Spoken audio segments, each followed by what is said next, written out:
Hello everyone, welcome back to Nishu's Delight. அன்னைக்கு வீக்கெண்ட்றதுனால எந்திரிச்சதே நிதானமாக தான் எந்திரிச்சேன். ஃபஸ்ட்டு எந்திரிச்சதும் இந்த மாதிரி டோர்ஸு விண்டோஸ் எல்லாமே ஓப்பன் பண்ணி வச்சுருவேன். ஏன்னா நைட்டு ஃபுல்லாக க்ளோஸ்டாகவே இருக்கிறதுனால காத்தோட்டமே இருக்காது. இதை ஓப்பன் பண்ணி விட்டோம்னா நல்ல வென்டிலேஷன் இருக்கும், நம்மளுக்குமே ஒரு ரெஃப்ரெஷிங்கான ஃபீல் கிடைக்கும் அந்த சில் ஏர் நம்ம ப்ரீத் பண்ணும்போது. ஸோ அதை பண்ணினதுக்கப்புறம் காஃபி. என்னோட டேவே காஃபி இல்லாமல் ஸ்டார்ட் ஆகாதுன்னே சொல்லலாம். அந்த அளவுக்கு ஒரு காஃபி லவர். அந்த ஸ்மெல்லே எனக்கு ரொம்ப எனர்ஜெட்டிக்காக இருக்கும். ஸோ எனக்கும் என் ஹஸ்பண்ட்க்கும் காஃபி ரெடி பண்ணிட்டு ஒரு 10 to 15 மினிட்ஸ் உட்காந்து ஸ்பெண்ட் பண்ணிட்டு இருப்போம்.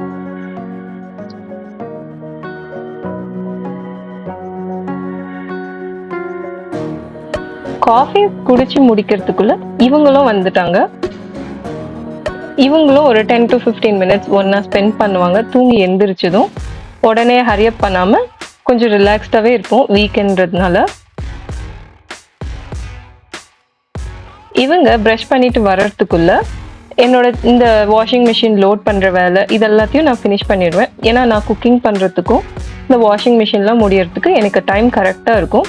குக்கிங் முடிச்ச உடனே இந்த துணியெல்லாம் எடுத்து காய போட்டுடுவேன். ஸோ எல்லாமே ஒரே டைமில் முடிஞ்ச மாதிரியும் இருக்கும். வாஷிங் மிஷினும் லோட் பண்ணியாச்சு, டிஷ் வாஷரும் அன்லோட் பண்ணி வச்சிருவேன். நெக்ஸ்ட் வீக்கெண்டில் நான் ஃபாலோ பண்ணுற ஒரு முக்கியமான ரொட்டீன் என்னென்னா, இந்த தோசை இட்லி மாவு ரெடி பண்ணி வச்சுருவேன். ஃப்ரைடே ஈவினிங் ரெடி பண்ணேன்னா சாட்டர்டே மார்னிங்லாம் எனக்கு ரெடி ஆகிடும். ஸோ அந்த 1 வீக்கு எனக்கு பிரேக்ஃபாஸ்ட்க்கு பிரச்சனையே இல்லாமல் போகும். ஏன்னா கிட்ஸ் இருக்கிறதுனால ஒரு அர்ஜென்ட்னா கூட இதை வச்சு நம்மளால மேனேஜ் பண்ண முடியும். ஸோ கண்டிப்பாக இந்த விஷயம் ஸ்கிப் பண்ணாமல் ஃப்ரைடே கம்பல்சரி இதை நான் ஃபாலோ பண்ணுவேன். இந்த மாதிரி கண்டெய்னரில் ஃபுல்லாக கொஞ்சம் மாவை ஃபில் பண்ணிவிட்டு மீதி இருக்க மாவை இந்த மாதிரி ஒரு பவுலில் ஊற்றி வச்சுருவேன். இதுலேயே கொஞ்சம் தண்ணி ஊற்றி மிக்ஸ் பண்ணி வச்சுட்டேன்னா ஈவினிங் இட்லி ஊற்றிக்கிறதுக்கு எனக்கு ரொம்பவே ஈஸியாக இருக்கும். மாவு எடுத்து டக்குன்னு இட்லி ஊற்றி வச்சுட்டேன்னா டின்னரும் சீக்கிரமாக முடிஞ்சிடும். இப்போ 1 வீக்குக்கு தேவையான மாவெல்லாம் ரெடி பண்ணி வச்சாச்சு.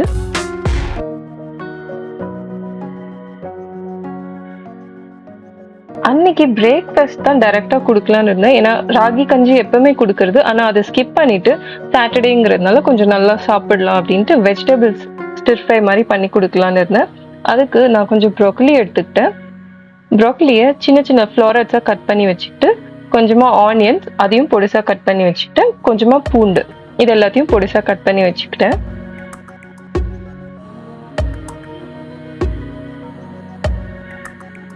இந்த மாதிரி பண்ணும்போது சமையலும் நம்மளுக்கு ஈஸியாக முடிஞ்சிடும், கிட்ஸுக்கும் ரொம்பவே பிடிக்கும்.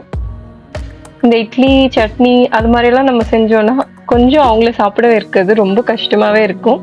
அதுக்கப்புறம் தான் இந்த மாதிரிலாம் ட்ரை பண்ணி இதெல்லாம் கொஞ்சம் ஃபாலோ பண்ண ஆரம்பித்த உடனே அவங்களும் இதுக்கு அடாப்ட் ஆயிட்டாங்க.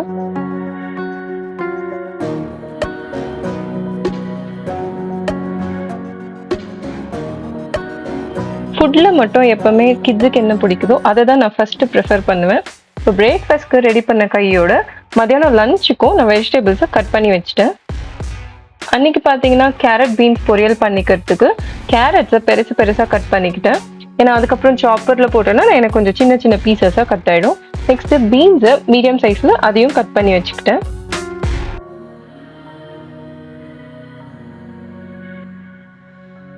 இப்போ எல்லாமே வெஜிடபிள்ஸ் கட் பண்ணியாச்சு. ப்ரோக்கலி கட் பண்ணதும் இந்த மாதிரி கொதிக்கிற தண்ணியில் ஸ்டவ் ஆஃப் பண்ணிட்டு ஒரு 10 நிமிஷம் போட்டு வச்சிங்கன்னா அதில் இருக்க அந்த சின்ன சின்ன பூச்சி எல்லாம் இதுவாயிடும். ஸோ அது மாதிரி பண்ணி வச்சுட்டு இன்னொரு பேனில் இந்த ப்ரோக்கலியை ஃப்ரை பண்ணுறதுக்கு கொஞ்சமாக பட்டர் ஆட் பண்ணிக்கோங்க. அதில் நம்ம பொடிசாக கட் பண்ணி வச்சுருக்க அந்த பூண்டு அதுக்கப்புறம் வெங்காயம் இதெல்லாம் லைட்டாக ஃப்ரை பண்ணி விட்டுருங்க. இது ஃப்ரை ஆனதும் அந்த ப்ரோக்கலியை ஸ்ட்ரெயின் பண்ணி இதில் ஆட் பண்ணிக்கோங்க.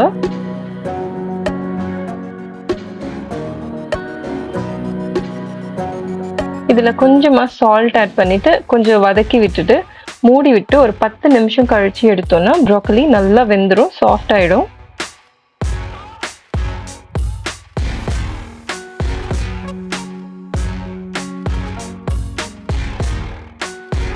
பத்து நிமிஷம் ஆயிடுச்சு. ப்ரோக்கலி நல்லாவே சாஃப்ட் ஆயிடுச்சு. அவ்வளோதான். இதில் லைட்டாக காரம் வேணும்னா பெப்பர் கூட ஆட் பண்ணி ஸ்டிர் ஃப்ரை பண்ணிக்கலாம். நெக்ஸ்ட்டு இது கூட 2 எக்கும் ஆட் பண்ணிக்கிறேன். இந்த எக்கை ஆட் பண்ணிட்டு அதை லைட்டாக ஸ்க்ராம்பிள் பண்ணி விட்டுக்கிறேன்.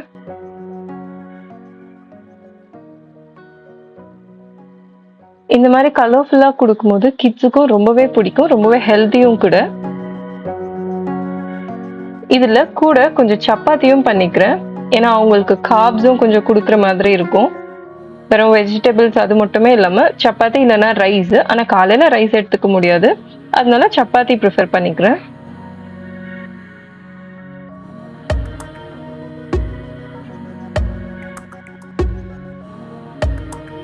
கிட்ஸோட பிரேக்ஃபாஸ்ட் பிளேட் ரெடி ஆயிடுச்சு.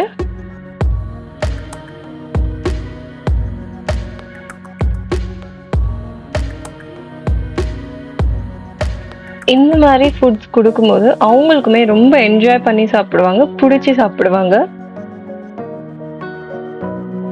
தனியாகவும் சாப்பிட பழகிக்குவாங்க. ஸோ நான் மோஸ்ட்டாக ப்ரிஃபர் பண்ணுற ஃபுட் எல்லாமே இந்த மாதிரி சிம்பிள் ரெசிபீஸாக தான் இருக்கும், கிட்ஸு ரெசிபீஸு.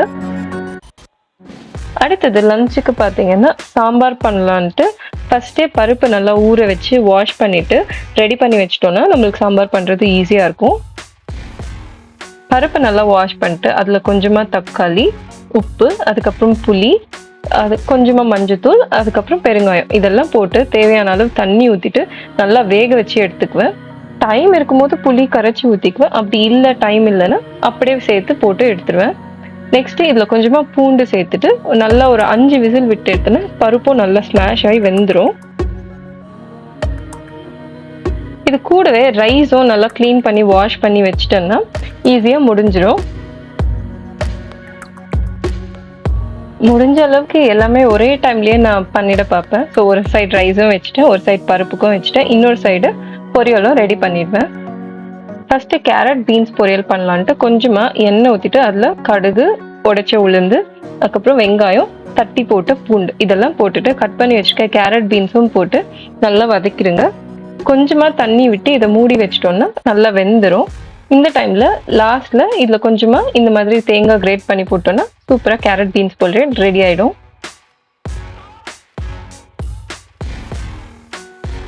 நான் குக்கிங் பண்ணி முடிக்கிற வரைக்கும் ஹஸ்பண்ட் இவங்க 2 பேரையும் பார்த்துப்பாங்க. இவங்களை அப்பப்போ வாட்ச் பண்ணிகிட்டே இருக்கிறதா இருக்கும். அப்படி ஒரு செகண்ட் மிஸ் பண்ணாலும் என்னோட ஒரு வேலை 2 வேலையாக தான் மாறும்.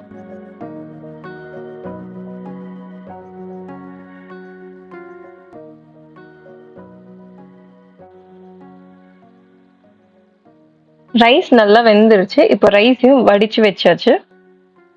கிட்ஸும் வடித்து சாப்பிட்ற சாப்பாடில் பழகிட்டதுனால எனக்கு ரொம்பவே ஈஸியாகிடுச்சு. அதுக்கப்புறம் பருப்பு வெந்ததும் அதில் கொஞ்சமாக வெங்காயம், அதுக்கப்புறம் முள்ளங்கி எல்லாத்தையும் கட் பண்ணி இதில் போட்டுட்டு கொஞ்சமாக சாம்பார் பவுடர், மிளகாத்தூள் இதெல்லாம் போட்டு நல்லா மிக்ஸ் பண்ணிவிட்டு கொஞ்சமாக தண்ணி ஆட் பண்ணுறேன். தண்ணி கொஞ்சம் எக்ஸ்ட்ராவே ஆட் பண்ணுவேன், இல்லைன்னா பருப்பு கொஞ்சம் அடி பிடிச்ச மாதிரி ஆகிடும். எல்லாத்தையும் போட்டு ஒரு விசில் விட்டு எடுத்தோன்னா சூப்பராக சாம்பாரும் ரெடி ஆகிடும். கேரட் பீன்ஸ் பொரியல் கொஞ்சம் கம்மியாக இருந்த மாதிரி இருந்தது. ஸோ கூடவே கொஞ்சம் வெண்டைக்காய் பொரியலும் பண்ணலான்னு சொல்லிட்டு அதே மாதிரி கடுகு, உளுந்து, காரத்துக்கு காஞ்ச மிளகா, கொஞ்சமாக வெங்காயம், பூண்டு தட்டி போட்டு வெண்டைக்காவும் அதில் போட்டு நல்லா வதக்கிட்டேன். இதை மூடாமல் அப்படியே கொஞ்சம் வதக்கணும்னா வெண்டைக்காய் நல்லாவே வெந்துடும். ஸோ 2 பொரியல் இருக்கிறதுனால மேனேஜ் ஆகிடும்ட்டு 2 பொரியல் செஞ்சு வச்சாச்சு. லஞ்சும் ஃபாஸ்ட்டாக முடிச்சுட்டேன். பார்த்தீங்கன்னா நல்லா ஒயிட் ரைஸ் சுட சுட இருந்தது. இது கூட முள்ளங்கி சாம்பார். அன்னைக்கு சாட்டர்டேங்கிறதுனால வெஜ் மெனு தான் ப்ரிஃபர் பண்ணியிருந்தேன். நெக்ஸ்ட்டு கேரட் பீன்ஸ் பொரியல், அதுக்கப்புறம் வெண்டைக்காய் பொரியல்.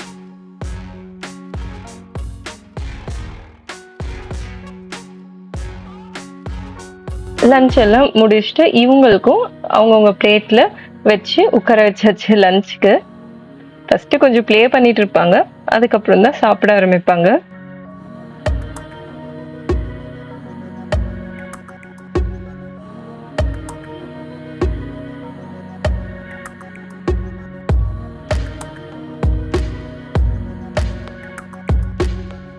ஒரு சில டைம் அவங்களே சாப்பிட்ருவாங்க லஞ்ச் ரொம்ப பிடிச்சிருந்ததுன்னா. கொஞ்சம் லேசியா இருக்க அன்னைக்கு இந்த மாதிரி தான் கொஞ்சம் ப்ளே பண்ணிட்டே இருப்பாங்க. அந்த டைம்ல இவங்களுக்கு நான் ஊட்டி விட்டுருவேன்.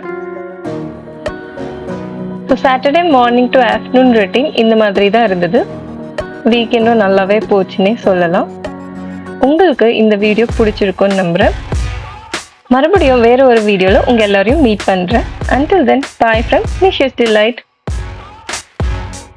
Thanks for watching.